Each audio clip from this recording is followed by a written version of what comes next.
May tampo raw si Senador Ping Lacson kay Senador Loren Legarda matapos siyang mag-over the backot sa bagong mayorya. Pati si Senador Tito Soto aminadong nagulat sa nangyari. Nagbabalik si Mon Valves. Parang drama. Dating magkakasangga sa mayorya ng Senado, pero ngayon nalamatan ng relasyon ni Senator Tito Soto, Ping Lacson at Loren Legarda. Kahapon, nakuha ng video si Legarda na papunta sa direksyon ni Lacson. Bigla namang tumayo si Lacson sa papunta sa direksyon ng media. Habang si Legarda sa kabilang direksyon din pumunta.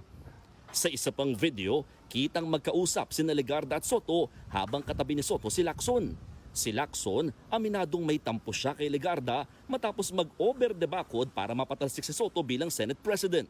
Meron actually, maski pa paano, di ba, sentimiento because originally kasama namin siya sa minority.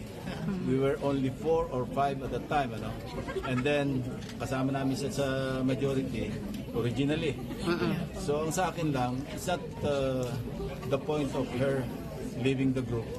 But at least man lang, 1 second before it happened, binulungan niya si SP. Never mind us. Pero at least man lang kay Senate President. Natanong si Legarda tungkol dyan. What can you say po sa nag-jump ship daw po kayo sa Lots of work to do. Ma'am, sabi ni Senping sa naman lang daw po pinalam niya sa kanila na lilipat po kayo. Ano pong comment niyo doon? Thanks. Thank you, ma'am. Maging si Soto, aminadong nagulat sa nangyari. I was almost shocked. Parang gano'n eh. Parang ang mahirap paniwalaan. Kumbaga sa nanonood ka ng kung ano man drama, biglang na iba yung istorya. O iba pala yung culprit. Parang gusto mong sampalin yung sarili mo at sabihin, uy, gumising ka. Aminado si Soto na napakalalim ng pinagdaanan nila ni Legarda sa mayorya noon.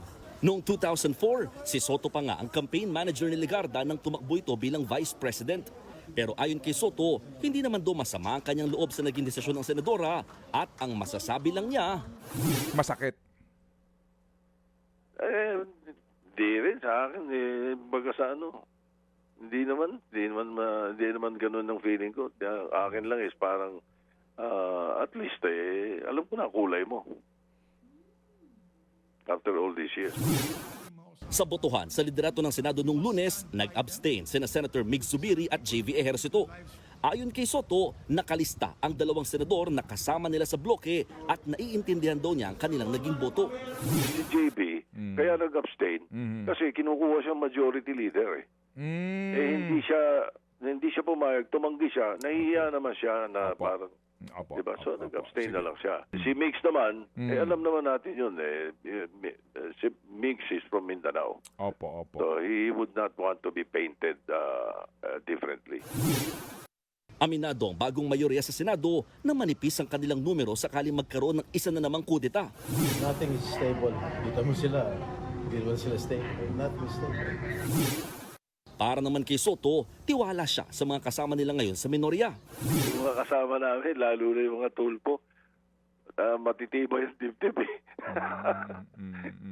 Hindi kayang pressure rin eh. Ayan, yung 11 sa amin doon na members ng minority ngayon, puro matibay yan. Talagang sumusunod sa konstitusyon niya.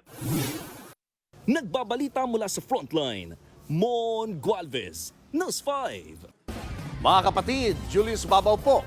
Para sa komprehensibo at makabuluhang balitaan at talakayan, mag-follow at mag-subscribe na sa social media pages ng News 5.